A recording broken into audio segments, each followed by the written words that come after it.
Thank you for tuning into my videos. To support the channel and unlock exclusive perks, you can join us on YouTube channel membership and Patreon. Follow the links in the video description below. Select your level of support and help keep the content coming.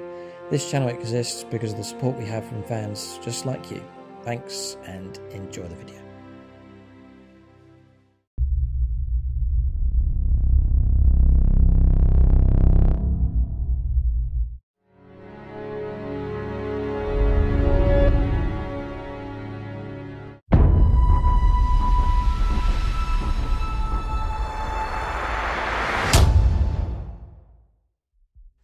Right, welcome to this tactics video for the Orks. In this episode, we're going to be taking a look at some of my favourite unit combinations and tactics for my Orks. I've got a spread of a few here to share with you. The idea is we can take an opportunity just to go a little bit deeper, check out all the buffs and bonuses that you can get, just try and get the most out of your Ork units. So I'm going to walk you through some of my top choices here for the Orks in this video. For discount 40k, link below for gamingfigures.com. They're Warhammer 40,000 discounted. You can tap into free postage, even bigger discounts if your order's large enough with them. So first up is a unit that I have struggled to get the most out of, and that's the Death Dread. Here's a fantastic sculpt. That's why I've always liked it. Such a brilliant model. So the downside with it, and again, we're thinking about Orks as I try and put the emphasis on delivery of them and then impact and overwhelming targets in close combat. So that's the general rule for the Orks. Flood the middle of the boards, rake in the points, and then hammer the opponent in close combat. It's nice and straightforward, often very effective. So the Death Dread currently comes in at 120 points. It's dropped in points. It is cheap. You get a good profile, 8-inch move, which for a walker is pretty quick. Killer cans go 6, for example. You've got toughness 9, which is okay. A 2-up save base, which is excellent. 6-up invuln save, 8 wounds to try and get through. There's no damage bracket for it, and it's also got OC of 3. I go for full-on close combat, just following that Ork philosophy. So you'll get Dreadclaw of 4 attacks, and then there's 3 additional Dreadclaws, giving you a total of 7 attacks. And those will come in at 3 sit, strength 12, which is fantastic, AP -2, and straight 3 damage. It really is good. So the downside for this thing is the delivery, how to get it into the target without being destroyed first, either by being shot down or being charged first and then taken out. That's been the problem with this for a long time. But I think I've cracked it with a much better way of using it, and that is through putting it in reserve. So it can't deep strike, but you can put it into regular reserve.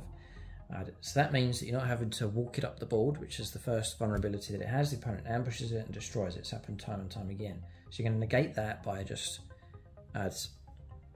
coming in from reserve. That means you're going to come on from a board edge. On turn 2, it's going to be any board edge as long as it's not your opponent's deployment zone. And then turn 3 onwards, it's going to be any board edge. That's really good. You could appear at the opponent's back line turn 3 onwards. It's a very strong play. The other problem though is you arrive from reserves, and this has happened before. You then are lined up to go after a target of some kind, and then you have to make sure that you're just over 9 inches away when you arrive. And then you have to roll up your charge. That's 7, and it happens over and over again. The charge doesn't go ahead. You've now lost the initiative, and then the opponent comes in, shoots, charges, and is destroyed. So the trick is turn 2 onwards to use the rapid ingress stratagem. It's going to cost you a CP, but it's going to make the difference between you destroying the target or you being destroyed in return. So it means you can turn up at the end of the opponent's movement phase. All of their movement's been done, so they can't really react to you. You then get to choose where you come on, and you can deploy in a way, if you're clever enough. So for example, I could come on, let's say, instead of 9 inches away, I'll come on maybe 11 inches away and say hidden behind a bit of cover or obscured or whatever. And then the opponent, I'm too far away for the opponent to react to me, so he can't charge. So then they complete their turn, and if you're positioned cleverly, you'll limit or even completely stop the firepower that's coming against you. Your unit comes around to your turn, fresh turn, and then you're able to move off straight away and then go for a nice short charge and vitally get to fight first. And so that's the tip here for the Death Dread, and indeed any close combat type unit, but especially for him, saves him walking up the board.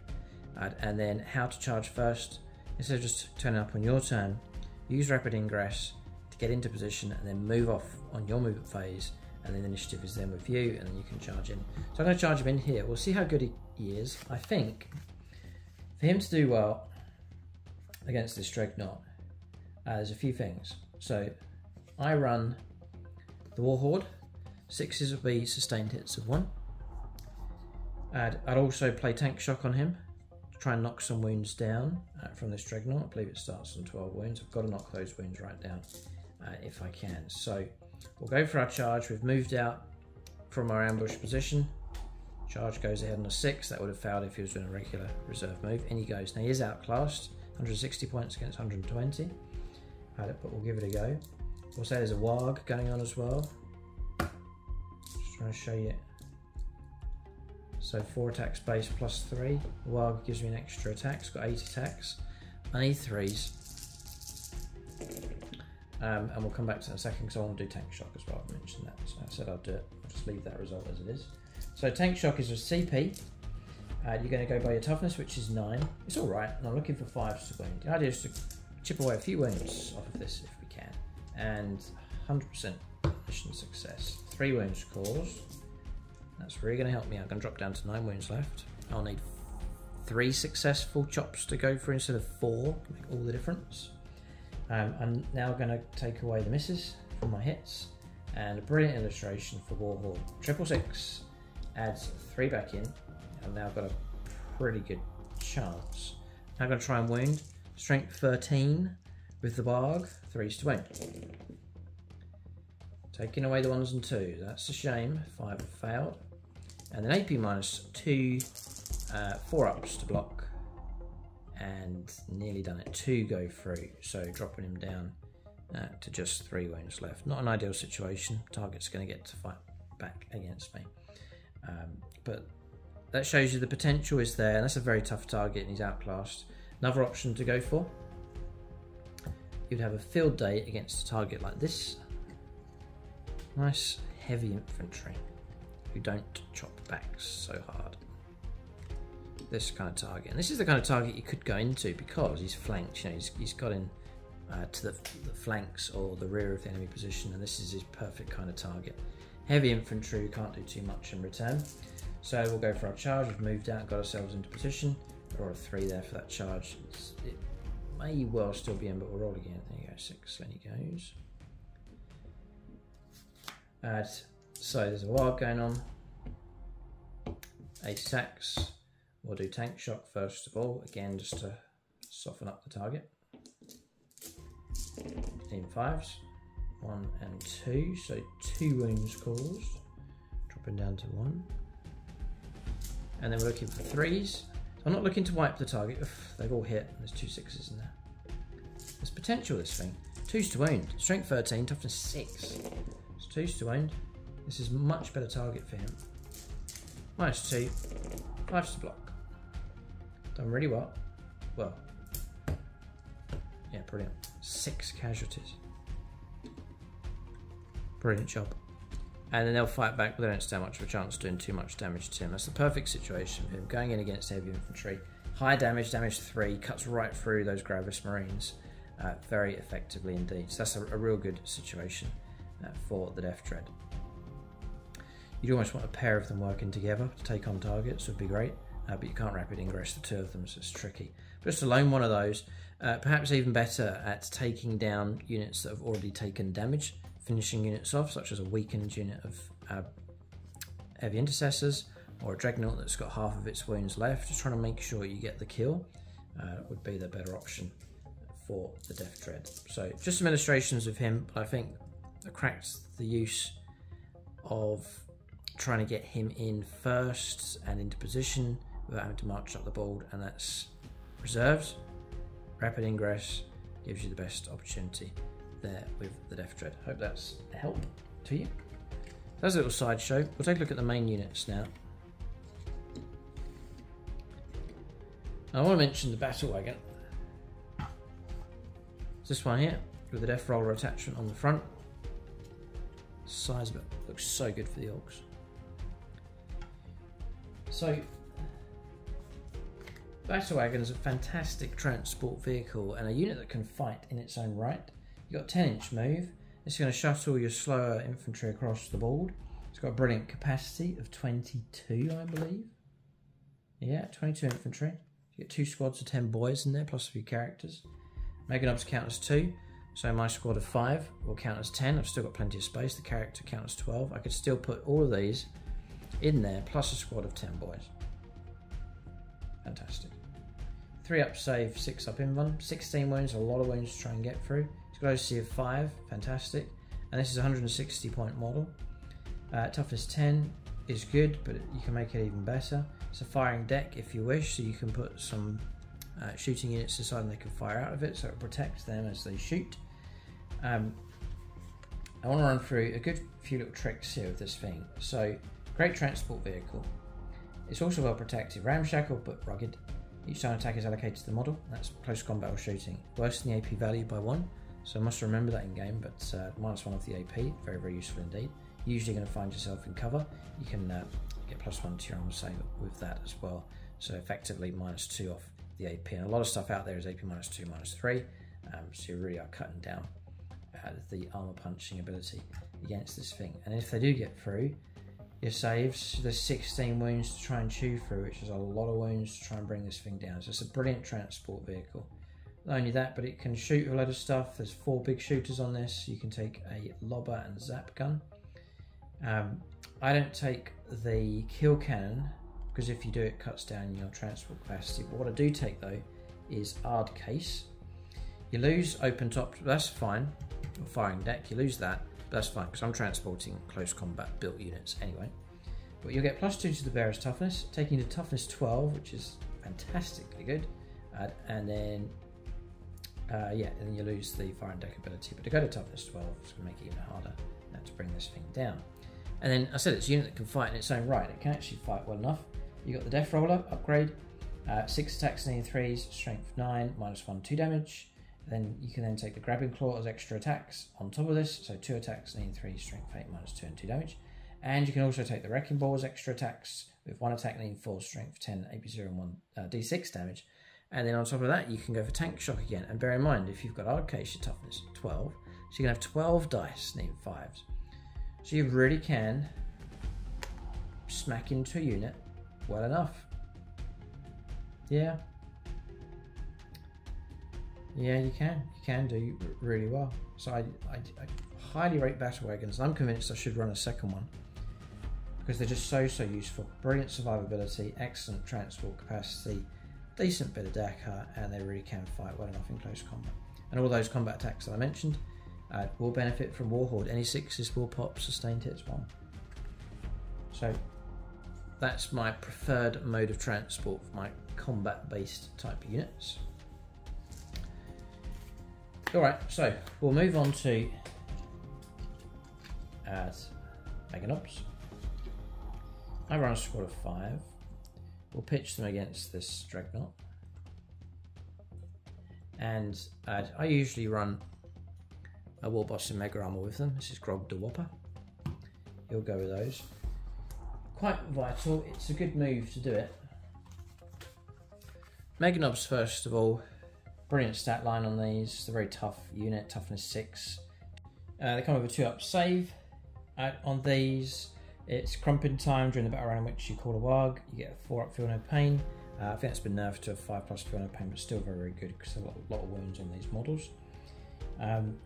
So you're taking them because they're nice and durable. They are slow, so you deliver them via a vehicle, which is, I think, the best way to maneuver them around the board. So usually it's power claws, but the best option to go for is the twin kill saws. You're only getting 2 attacks, which is it is low. It should be 3 really, but you get 2 attacks at 4s to hit. But once you get those hits, strength 12 -3, and -3 is really useful if you've got Space Marines, Plain Armor for Contempt and so on, and then a straight 2-up or straight 2 damage. Crucially, they're twin linked, so once you get those hits, you're rerolling your wound rolls. You're going to get another attack on the WAAAGH, and then to try and make it more accurate, you're adding in your war boss in Mega Armor, and he will give them +1 to hit roll, vitally, taking them to 3s to hit. I'm running the Warhorde, so 6s will pop extra hits. Now, one stratagem that you can play is called Unbridled Carnage, which will, for a CP, will give you 5 pluses for critical hits. 5 pluses will be sustained hits of 1, doubling the amount of, doubling the chance of you getting sustained coming through. So we'll test them here at full strength, charging in to this Brutalis Dreadnought. So we'll say it's the WAAAGH. That should be the usual time when you're charging in. So we'll send them in 7 inches. So I'm presuming that you've manoeuvred them well and you've got to charge first. That's the ideal situation. Brutalis will cause you big trouble. If you don't, it's them or us situation. And so it is vital that you get the charge in. Let's presume that's happened and it is a WAAAGH. So we'll go first with the Meganops. Squad of 5 is going to give you 10 attacks. With the WAAAGH, 15 attacks. Crucially, the War Boss in Mega Armor is going to give you 3s to hit. We'll not play Unbridled Carnage, but it's definitely one worth doing if you can. Any kind of ability reroll hit rolls would be useful. But anyway, we've got pretty average. And then we've got 2 6s in there, so add those 2 in, just gives us a few more hits, it's so helpful. Then we're looking for 3s to wound at strength 12, with a WAAAGH would be strength 13. So 3s to wound, and the ability to reroll a whole lot, because that is below average. And the ability to reroll just really tips things in our favour. It's turned it from a below average roll into a superb result. Giving us 11 saves to make. AP -3. It's going to be 5 up saves, in with Armour of Contempt been played, 4 up saves, but we'll go for 5 ups. And that's those.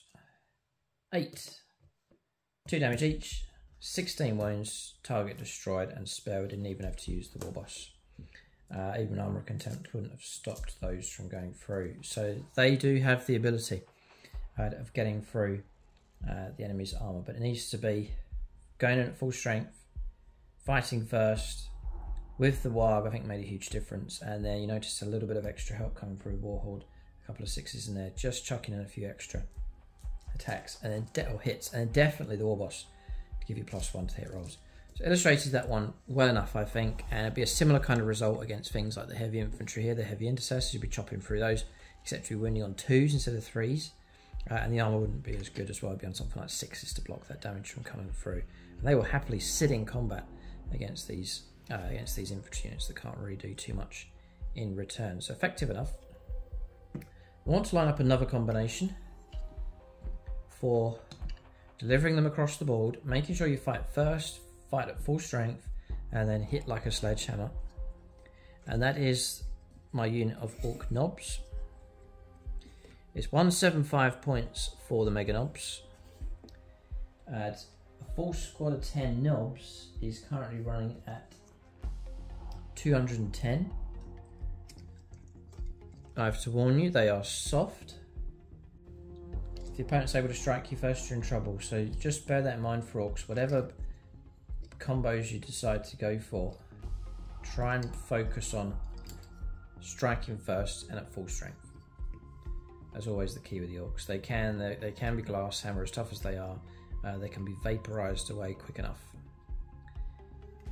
So we've got 10 Orc Knobs. It's quite an impressive sight. And then we've got Gut Ripper, the War Boss, in with them. So we'll send our charge in. Again, it's a WAAAGH. We'll see how we do. Now, this squad I would equip, and you are allowed to do it, and that's a full squad of 10.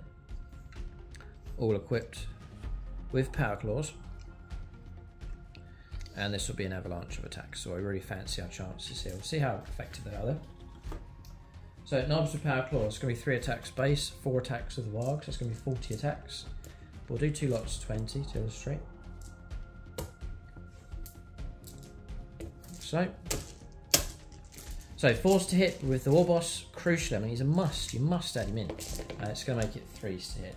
Then I have Massive Impact, or the Warhorde ability, which will give me sustained hits of 1.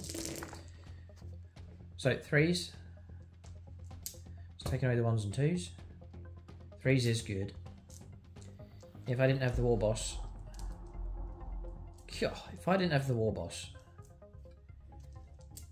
that would have been the result in this combat.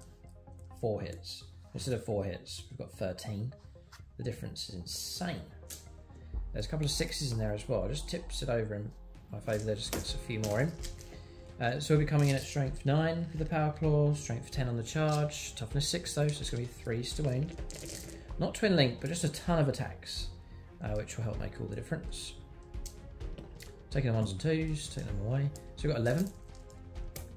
And then that's just half of them. This is the idea, it's just an avalanche of attacks. So 3s.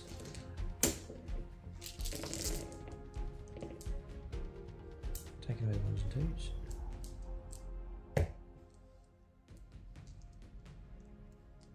And sustains worked out really well for me. Number 5 to add in.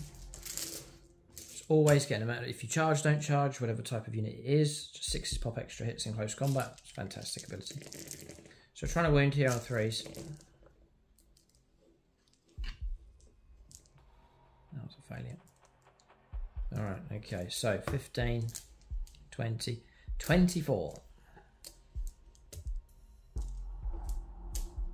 20 and 4. 8 for minus 2, which will just knock the armor down to 5s.